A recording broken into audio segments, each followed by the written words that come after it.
जय श्री कृष्ण। अष्टादश पुराणों का सार क्या है? अष्टादश पुराणों के सार श्रवण का फल क्या है? अष्टादश स्मृतियां कौन कौन सी हैं? अष्टादश स्मृतियों को श्रवण करने से क्या मिलता है हमको? पुराणों की इतनी महिमा क्यों है? भक्ति के लक्षण, भक्त के लक्षण। आज सनातन भक्ति पथ चैनल पर हम सर्वप्रथम अष्टादश पुराणों के सार को श्रवण कर रहे हैं। भक्तमाल में श्री नाभाजी ने बहुत सुंदर अष्टादश पुराणों के सार का वर्णन किया है, जिसमें सर्वश्रेष्ठ श्रीमद् भागवत को बताया है। भागवत भगवत तत्व का ज्ञान कराती है। जीव और ब्रह्म के बीच जो एक माया का प्रभाव है, उस माया से निवृत्त करके जीव को ब्रह्म से मिलाने का कार्य भागवत करती है। भागवत भगवत तत्व विवेचनी एवं जीव को ब्रह्मानुभूति करा करके भगवान से मिलाने वाली भागवत है। श्री नाभाजी लिखते हैं, भागवत के महात्म के द्वितीय अध्याय के 66वें श्लोक का वर्णन करते हुए, वेदोपनिषदां सार जाता भागवती कथा अत्युत्तमा ततो भाति पृथक भूता फलकृति। श्रीमद् भागवत की कथा वेद और उपनिषदों का सार है, इसलिए उसमें अलग कुछ भी नहीं है। उसकी फल रूपा होने के कारण यह सर्वश्रेष्ठ है। निम्न गानाम यथा गंगा देवानाम मच्युतो यथा वैष्णवानाम यथा शंभु पुराणानाम यदम तथा। श्रीमद् भागवत के 12 स्कंद के 13वें अध्याय में कहा गया है, जिस प्रकार से सभी पवित्र नदियों में सर्वश्रेष्ठ भगवती भागीरथी गंगा हैं, उसी प्रकार से देवानाम अच्युतो यथा, समस्त देवों में सर्वप्रथम सर्वश्रेष्ठ भगवान नारायण हैं। वैष्णवानाम यथा शंभु, सभी वैष्णवों में सर्वश्रेष्ठ भगवान शंभु हैं। उसी प्रकार से सभी पुराणों में सर्वश्रेष्ठ श्रीमद् भागवत है। तो यहाँ नाभाजी लिखते हैं, यहाँ यदि कोई यह शंका करे कि वेद और उपनिषद पुराणों से ही प्रादुर्भूत यह श्रीमद् भागवत कथा इसमें श्रेष्ठ क्यों है, समाधान यह है कि जिस प्रकार रस वृक्ष की जड़ से लेकर के शाखाग्र पर्यंत रहता है, किंतु इस स्थिति में उसका आस्वादन नहीं किया जा सकता। जड़ को चूसने से, डाली को चूसने से, तने को चूसने से, पत्ते को चूसने से वृक्ष के फल की रसानुभूति नहीं होती। उसका आस्वादन नहीं किया जा सकता। वही जब अलग होकर के फल के रूप में परिणत हो जाता है, तब संसार में सभी को प्रिय लगने लगता है। अभी आपने फलों का राजे आम को देखा होगा। अब आपको आम को खाने की इच्छा हुई और आप वृक्ष के पास में गए, जाकर के वृक्ष की डाली को तोड़ करके चूसने से क्या फल का स्वाद आएगा? नहीं। फल का स्वाद तो फल के रूप में जब परिणत हो जाएगा आम, और जब वो परिपक्व हो जाएगा, तब जाकर के आप उसके रसानुभूति का आनंद ले सकते हैं। सबको प्रिय लगेगा। दूध में घी रहता है, किंतु उस समय उसका स्वाद, अलग स्वाद नहीं मिलता है। वही जब उससे अलग हो जाता है तब वह स्वास्थ्यवर्धक हो जाता है। दूध का कार्य अग्नि को शांत करने का है, लेकिन घृत का काम प्रज्वलित करने का है। उसी प्रकार से वेद वृक्ष है। निगम कल्प तरोर गलितम फलम सुख मुखादिमृता द्रव संयुतम पिबत भागवतम रसमालयम मोहरो रसिका भुवि भाविका। निगम रूपी वृक्ष का यह परिपक्व फल है। और निगम क्या है? बोले कल्पतरोर, यह कल्पतरु। कल्पतरु जो कामना को परिपूर्ण करने वाला है। तो जिस भी वक्त के मन में कामना भगवत मिलन की है, भगवत प्रेम की है, भगवत भजन की है, भगवत स्मरण की है, भगवत चिंतन की है, उसको इस वृक्ष का सानिध्य ग्रहण करना ही होगा। श्री नाभाजी लिखते हैं, उसी प्रकार से यह भागवती कथा वेदादिकों से पृथक भूता फलाकृति होने से विशेष माधुर्य गुण वाली है। इसीलिए इसमें सभी पुराणों का, सभी वेदों का, सभी उपनिषदों का सार विद्यमान है। अब अष्टादश पुराणों का सार क्या है? इसे श्रवण करने से 18 पुराणों के श्रवण का फल प्राप्त होता है। और इसमें सूक्ष्म रीति से इस प्रकार है। मदद्वयम भद्वयम शैवम व्रतत्रयम व्रतत्रयम तथा अनापिलिंगम कूष्कानि पुराणानि पृथक पृथक। इसका अर्थ है मां अक्षर से प्रारंभ होने वाले 2 मत्स्य पुराण एवं मार्कंडेय पुराण, भा अक्षर वाले 2 श्रीमद् भागवत महापुराण और भविष्य पुराण, तथा शैवम शिव महापुराण। वकार वाले 3 कौन कौन? वामन पुराण, वाराह पुराण और विष्णु पुराण। और बा वाले भी 3 है। वकार और बकार में बहुत अंतर है। बकार वाले 3 ब्रह्म वैवर्त पुराण, ब्रह्म पुराण और ब्रह्मांड पुराण। आ से अग्नि पुराण, ना से नारद पुराण, पा से पद्म पुराण, ली से लिंग पुराण, गा से गरुण पुराण, कू से कूर्म पुराण, उसका से स्कंद पुराण का वर्णन किया गया है। यह नाम स्मरण से ही 18 पुराणों के फल का लाभ होता है।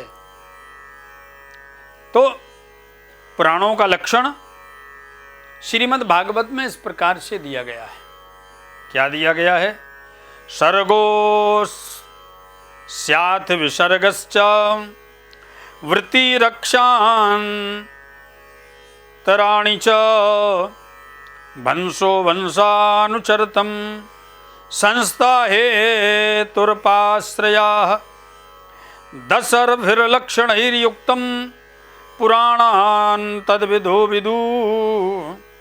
श्रीमद् भागवत, जिसमें भागवत के 10 लक्षणों का वर्णन किया गया है। सर्वप्रथम है सर्ग, जिसमें महत्तत्व, अहंकार, पंच तन्मात्राएं, पंच महाभूत, कर्मेंद्रिय, ज्ञानेंद्रिय और मन की स्थिति, यह सर्ग। फिर है विसर्ग, जीवों से अनुग्रहित सूक्ष्म रचना के वासनामय चर और अचर सृष्टि की रचना, यह विसर्ग है। वृत्ति रक्षा, अच्युत भगवान के अवतार की चेष्टा, मनमंत्र, वंश, वंशानुचरित, संस्था माने प्रलय, हेतु और अपाश्रय प्राणों के ये 10 लक्षण होते हैं। अब अष्टादश पुराणों का सार सिद्धांत क्या है? आज का प्रसंग बड़ा ही श्रेयकर है। हम सभी सदैव रोचक कथाएं सुनते हैं, लेकिन सार सिद्धांत को भी श्रवण करना चाहिए। तब कहा है, अष्टादश पुराणेषु व्यासस्य वचनद्वयं परोपकाराय पुण्याय पापाय परपीडनम। सभी पुराणों का सार है। व्यासस्य वचन द्वयम, व्यास जी ने 2 वचन कहे हैं। कौन कौन से वचन हैं? परोपकाराय पुण्याय, स्वार्थ रहित किया हुआ उपकार,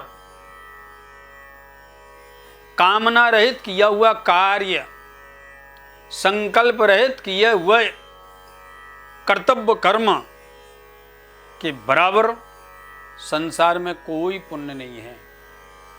निस्वार्थ भाव से समाज की सेवा, राष्ट्र की सेवा, देश की सेवा, जीव मात्र की सेवा, प्रकृति की सेवा से परमात्मा बड़ा प्रसन्न होता है। पर ब्रह्म की प्रसन्नता के लिए आपको पूजा से, यज्ञ से, दान से, जप से, होम से, तप से जो फल प्राप्त होता है, उसी प्रकार का फल अनाश्रिता कर्म फलम, स्वार्थ रहित किए हुए कर्तव्य कर्म, जीव मात्र की सेवा मात्र से, प्रकृति की सेवा से प्राप्त हो जाता है। पाप क्या है? पापाय पर पीड़नम। आप अपने स्वार्थ के लिए दूसरे जीव को, दूसरे व्यक्ति को, दूसरी प्राकृतिक वस्तु को जब आप पीड़ित करते हैं, प्रताड़ित करते हैं, तथा अपने स्वार्थ सिद्धि के लिए दूसरे के ऊपर आप चाहे वाणी से हो, व्यवहार से हो, स्वभाव से हो, कर्म से हो, पीड़ा उत्पन्न करते हैं, उसके समान संसार में कोई पाप नहीं है। पापाय पर पीड़नम, दूसरे के मन को पीड़ा पहुंचाना, दूसरे के शरीर को पीड़ा पहुंचाना, दूसरे के लिए जब आप पीड़ा पहुंचाने का विचार करते हैं, तभी पाप प्रारंभ हो जाता है। अब सभी पुराणों के श्लोकों की संख्या का वर्णन किया है, जिसे श्रवण करने से 18 पुराणों के फल की प्राप्ति होती है। ब्रह्म पुराण में 10,000 श्लोक हैं। ब्रह्म जो ब्रह्मवाचक शब्द है, और उसमें निराकार ब्रह्म की सत्ता का विधिवत विवेचन किया गया है। विष्णु पुराण में 23,000 श्लोक हैं, शिव पुराण में 24,000 श्लोक हैं। शिव पुराण में 24,000 श्लोक, लिंग पुराण में 11,000 श्लोक, पद्म पुराण 55,000 श्लोकों का पद्म पुराण है।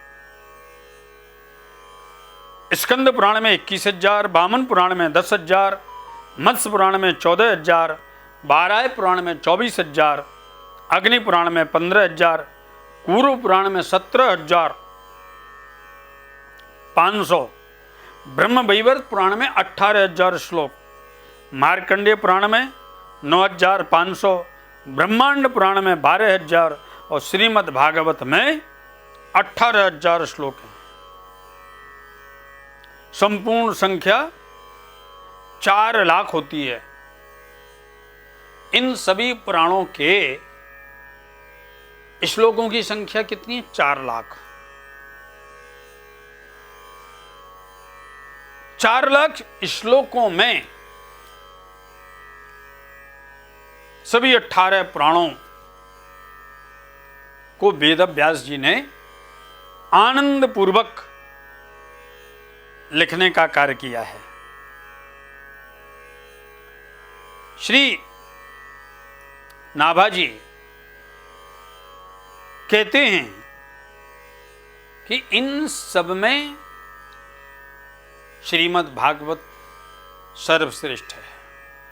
और कहा है, ज्ञानम परम गुह्यम मे यद विज्ञान सम्मतम रहस्यम तदांगम च ग्रहण गदितम मया। श्रीमद् भागवत के 2 अध्याय के स्कंद के 9वें अध्याय का 30वां श्लोक है। अनुभव, प्रेम, भक्ति तथा साधनों से युक्त अत्यंत गोपनीय अपने स्वरूप का ज्ञान मैं तुम्हें कराता हूं, ये भगवान का वाक्य है। ज्ञानम परम गुह्यम में यद विज्ञान सम्मितम। ध्यान रखना, श्रीमद् भागवत का ज्ञान कैसा है? बोले तद विज्ञान यद विज्ञान समन्वितम, जिसको अनुभव के द्वारा भी, प्रैक्टिकल के द्वारा भी जाना जा सकता है। यद विज्ञान समन्वितम, विज्ञान मतलब प्रैक्टिकल और ज्ञान मतलब अनुभविक। इसीलिए भगवान कहते हैं, मैं अपने स्वरूप का ज्ञान तुम्हें कराता हूं, तुम इसे सुनकर ग्रहण करो। जितना मेरा विस्तार है, मेरा जो लक्षण है, मेरे जितने भी जैसे रूप गुण लीला, मेरी कृपा से तुम उनका तत्व ठीक ठीक वैसा ही अनुभव करो। सृष्टि के पूर्व में भी मैं था। चतुर्श्लोकी भागवत में कहा है, अहमेवा समेवाग्रे नान्यद सत असत परम पश्चादहम यदेतच्च एव शिष्ये विशोष्म हम। सृष्टि के सृजन के आदि में मैं भी था।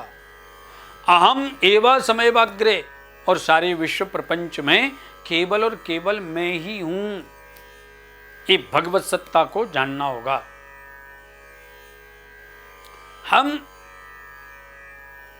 जब अपनी इंद्रियों से अंतर्मुखी होकर के और समाधिस्थ अवस्था में चले जाते हैं, तब अनुभव में आता है कि संसार में केवल और केवल एक ही ब्रह्म है, ब्रह्म की सत्ता है, इसके अलावा इस संसार में कुछ नहीं है। भगवान ब्रह्मा जी को चतुर्श्लोकी भागवत का ज्ञान देते हैं। किसे देते हैं? ब्रह्मा जी को, साधारण जीव को नहीं। जिनके मुखार बिंद से वेदोत्पत्ति हुई है,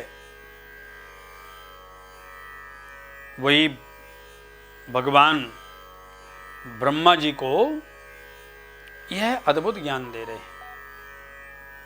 ब्रह्मन, इस संसार में मेरे अलावा कुछ नहीं है।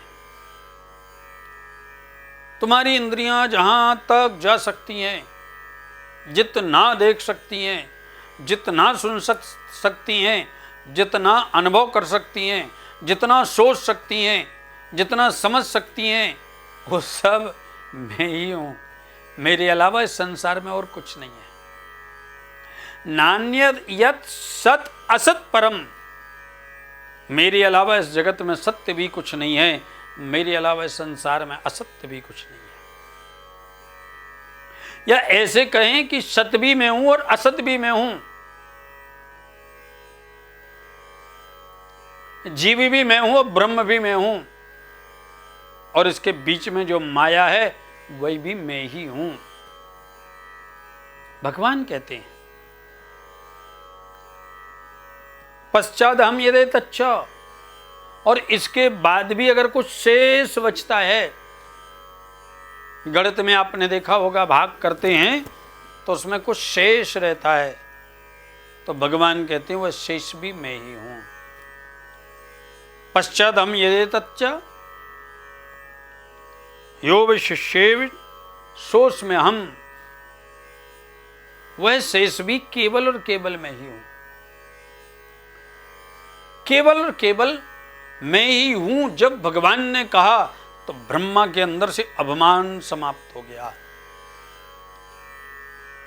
एक बार आप अंतर्मुखी इंद्रियों के साथ बैठ करके समाधिस्थ होकर और ये देखिए तो सही, ये विश्व प्रपंच कितना विशाल है और विश्व प्रपंच का सृजन करने वाला कौन है, चलाने वाला कौन है, लीन करने वाला कौन है, और आदि में कौन था, मध्य में कौन है और अंत में कौन रहेगा।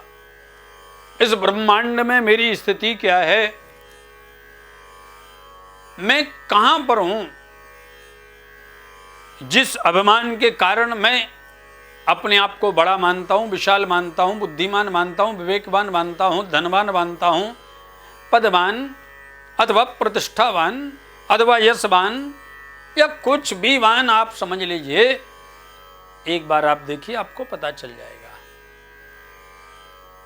ब्रह्मा जी का ज्ञान जागृत होने लगा। श्रीमद् भागवत में चतुर्श्लोकी भागवत द्वितीय स्कंद में विस्तार से भगवान ने ब्रह्मा जी को सुनाई है। और ये चतुर्श्लोकी भागवत भी अगर आपको ठीक से ध्यान में आ गई, ठीक से सुन करके बुद्धि में स्थिर हो गई, ठीक से सुन करके मन में स्थापित हो गई, तो आप इस जगत के प्रपंच से मुक्त हो जाएंगे, ऊपर उठ जाएंगे और निश्चित ही ब्रह्म सत्ता के उस दिव्य अनुभव को आप प्राप्त कर लेंगे। सर्वप्रथम अहम एवा समयवाग्रे, बस इस शब्द को समझ लीजिए। इस संसार में क्या है, सिया राम मैं सब जग जानी, करहूं प्रणाम जोर जोग पानी। सिया राम मैं, जब आपकी ये वृत्ति हो जाएगी तो आपको जगत में केवल एक ही दिखाई देगा, और वो कौन है, वो मेरा परमेश्वर है, वो मेरा इष्ट है, वो मेरा भगवान है, मेरा आराध्य है, मेरा ईश्वर है। इसके अलावा कुछ दिखाई नहीं देगा। भगवान कहते हैं, सुखदेव मुनि कहते हैं, राजन जीव की जब यह स्थिति हो जाती है तो वह स्वयं मुक्त हो जाता है, उसे मुक्ति की प्राप्ति करने की आवश्यकता नहीं होती, वह शाश्वत मुक्ति को प्राप्त कर लेता है। जीव की दृष्टि में जब यह भाव हो जाता है, ये जगत की सृष्टि उसे ब्रह्म से अलग नहीं दिखाई देती है, तब वह ब्रह्म सत्ता की प्राप्ति स्वतः प्राप्त कर लेता है। अवच्छिन्न भाव से जब हम ये जान लेते हैं कि ब्रह्म से यह जगत भिन्न नहीं है, ये अभिन्न ब्रह्म के संबंध में जगत है, और जगत मायामय होकर के भी माधव के द्वारा ही संचालित है, संपालित है, संवर्धित है, संरक्षित है, तब हम भी ब्रह्म के द्वारा सृजित हैं, ब्रह्म के द्वारा पालित हैं, ब्रह्म के द्वारा रक्षित हैं, ब्रह्म के द्वारा संवर्धित हैं। और इस सत्ता को जब हम स्वीकार कर लेते हैं मन से, तो हमारा मन माधव के उस चरित्र में, उस लीला में, उस कथा में, उस नाम में, उस रूप में आनंद पूर्वक विलीन हो जाता है। इसके अलावा कहा है, ऋतर्थे यत् प्रतीयेत न प्रतीयेत चात्मनि तद विद्यादात्मनो मायाम यथा भासो यथा तमः। कितनी अद्भुत बात भगवान ब्रह्मा जी से कहते हैं। ऋतर्थे यत् प्रतीयेता न प्रतीयेता चात्मनि। ब्रह्मा, मेरी कृपा से तुम उनका तत्व ठीक ठीक से जानो और अनुभव करो। सृष्टि से पूर्व मेरे अतिरिक्त ना स्थूल ना सूक्ष्म, और इन दोनों का कारण अज्ञान।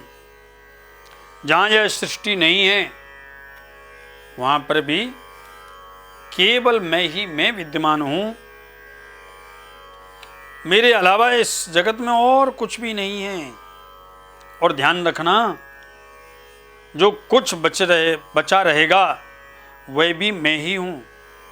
वास्तव में ना होने पर भी जो कुछ अवर्चनीय वस्तु मेरे अतिरिक्त मुझ परमात्मा में दो चंद्रमाओं की तरह मिथ्या ही प्रतीत हो रही हैं, वह विद्यमान होने पर भी आकाश मंडल में नक्षत्रों में राहु की भांति मेरी प्रतीति नहीं होती, ऐसी मेरी माया समझना चाहिए।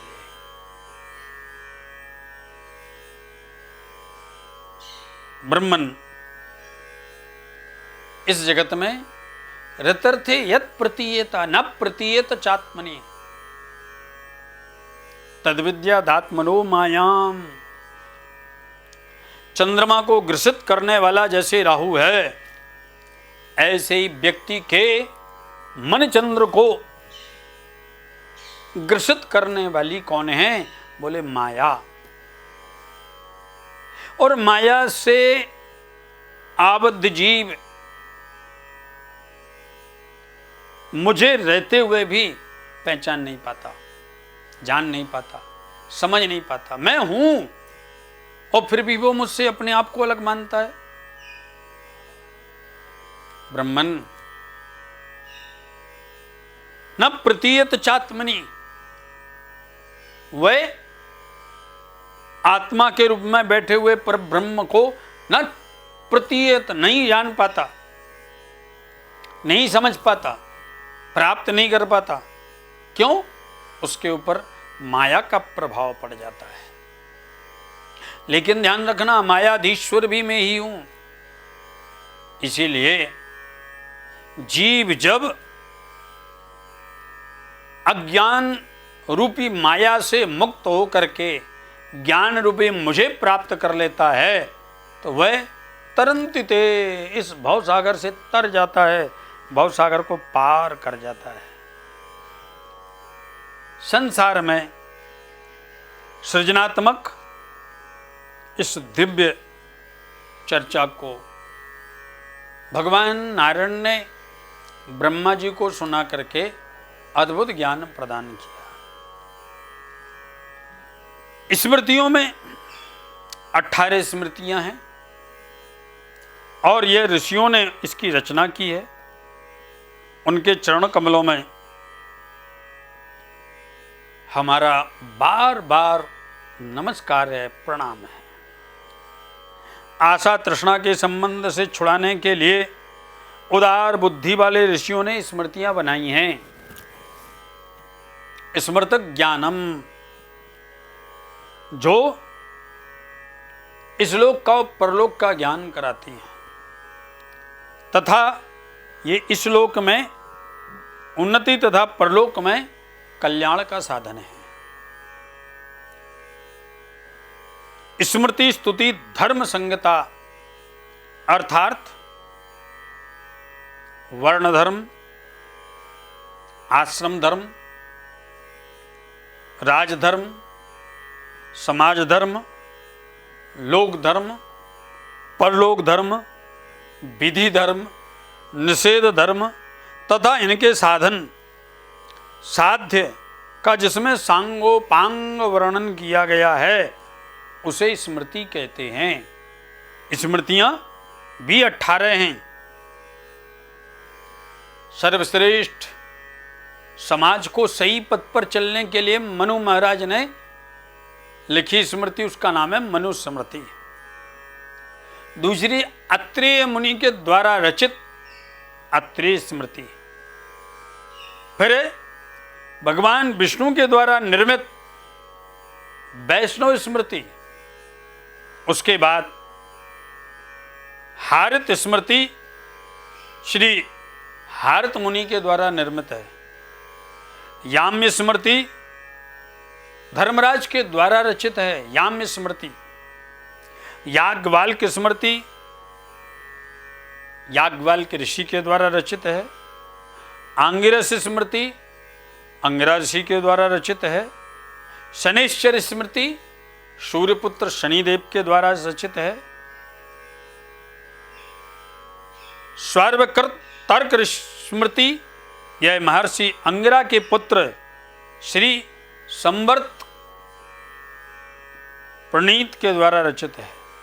कात्यायन स्मृति श्री कात्यायन मुनि के द्वारा रचित है। शांडिल स्मृति प्रसिद्ध शांडिल्य मुनि के द्वारा भक्ति सूत्र प्रेरणा श्रीमद् भागवत तत्ववेता परम भागवत महर्षि शांडिल्य के द्वारा जिसका प्रणयन हुआ है।